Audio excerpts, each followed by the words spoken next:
Hi there and welcome back to Triplicate, home of interesting electronics. And today we're going to move on with the automatic cat feeder project. The story so far, we have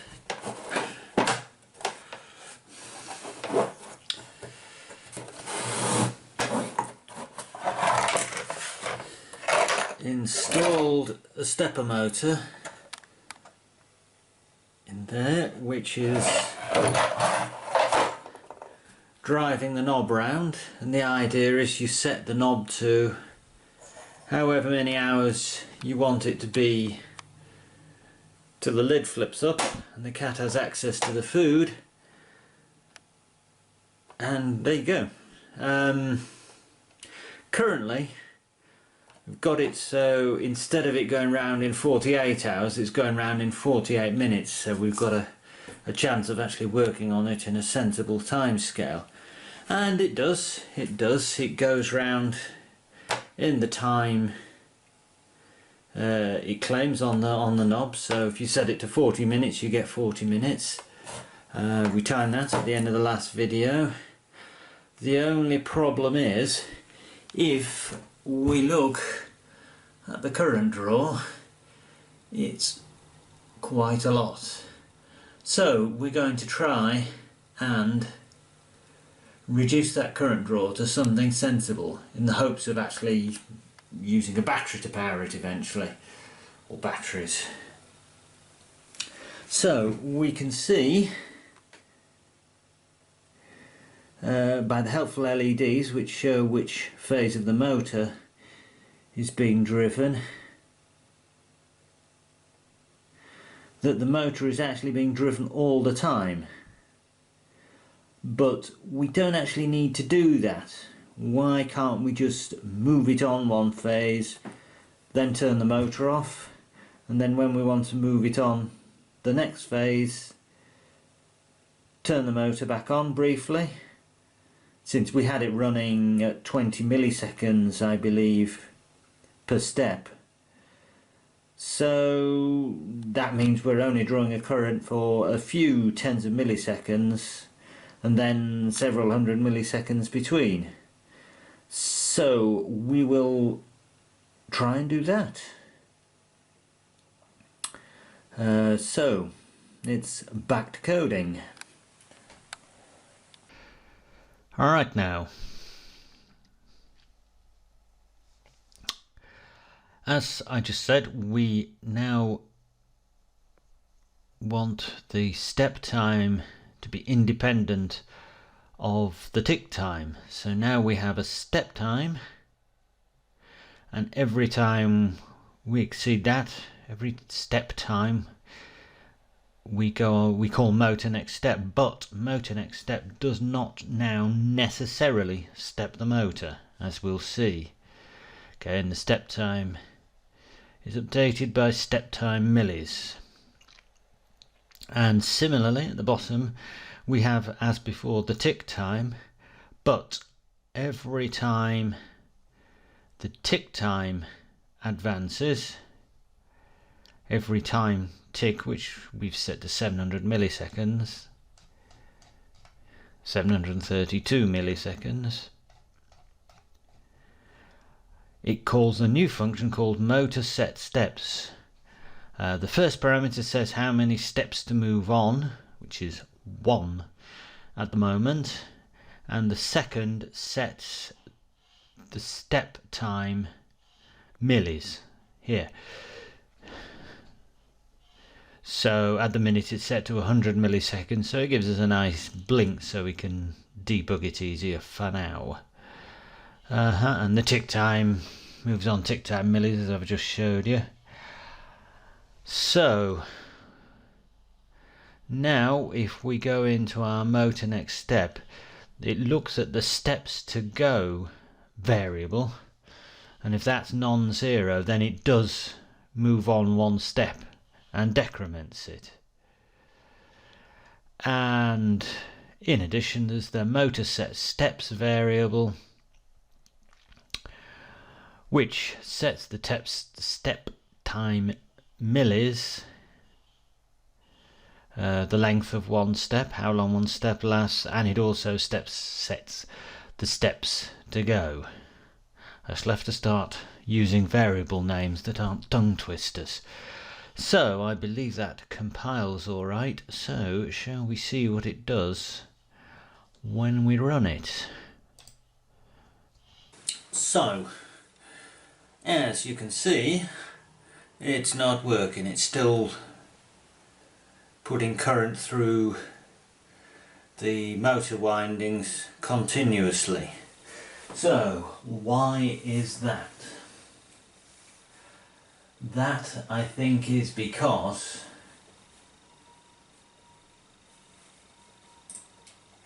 if we go to the steps, although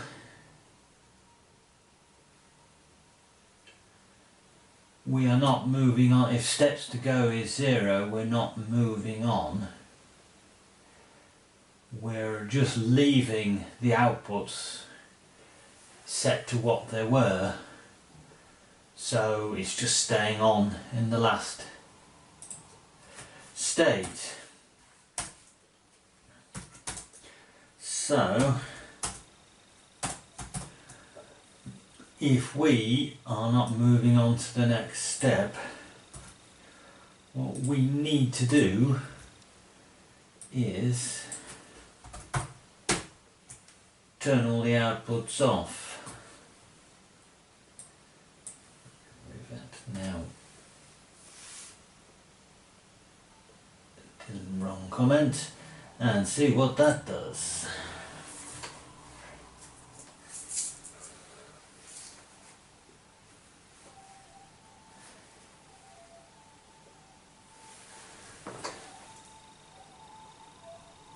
Okay, that's working now, that's what we want. Okay, we set that to 100 milliseconds, which is a bit longer than we need, but it just makes it a bit easier to see what's going on. So now what we need is a smartphone with a stopwatch on, so we can see if it's actually going round at the rate we expect it to. Okay, so it's going round, definitely, and it's even making a slightly clock-like ticking. So when it gets to 26 minutes, I'm going to turn the stopwatch on now. Just past 26 minutes.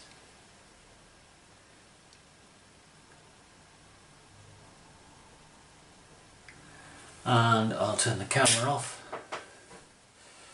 otherwise I'm going to record a lot of very boring footage. Okay, so we're coming up to 15 minutes according to Android, and we're just past 14 on the dial. So, is that right?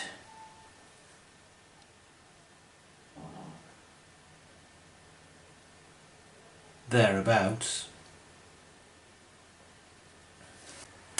Okay, we'll check it more carefully, but it's certainly going round. So, what I'm going to do, and you're going to have to take my word for it, is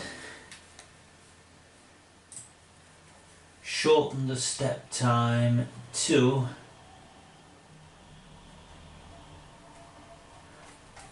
50 milliseconds.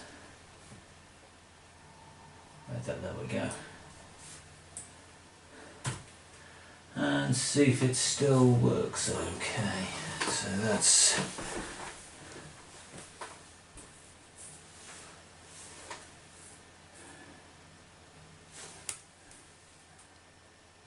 reset. I'll work this upside down.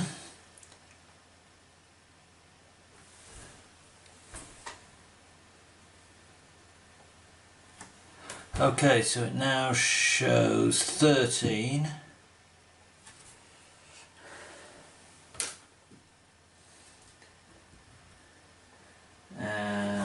turn the camera off again. Okay, so we're coming up 10 minutes now, and this, we started at 13 and it's chugging around 3, so it's working, it's keeping good time. Now, I suppose you could call me a pessimist, too many years of being an engineer, but I expected to encounter problems with backlash and stiction. So trying this method, it would put my hand in, click the motor on, and then when we take the power off, the motor just sort of bounces back, and having to do 2 steps on and 1 step back or something, whereas it seems we don't need to. So I think it's time to get this thing out. Easy. And we'll move on with the rest of the project. It's another day, and the postman has been and delivered a second stepper motor, a driver board for the stepper motor. Well, the postman didn't deliver the block of wood. I made the block of wood. However, we have it, and some switches, because with the stepper motor underneath we can't adjust it by, actually we can, but I'd rather we didn't adjust it by winding that round. So I'm going to mount, probably on the sides, or no, the back I guess, 2 of these little buttons which you press and it just whizzes round quickly to where you want it. So what I shall do is crack on and get the second side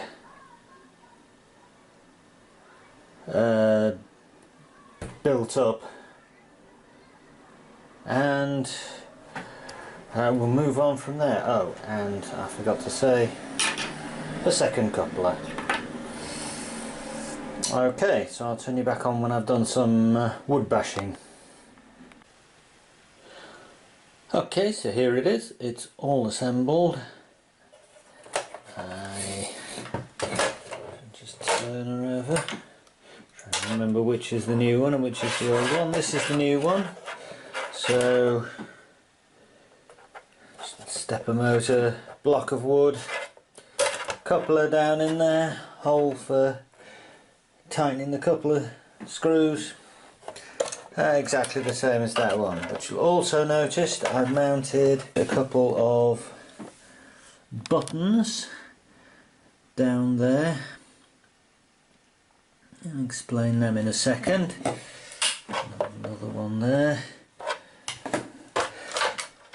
Okay, haven't plugged them in yet, so I'll turn this back over.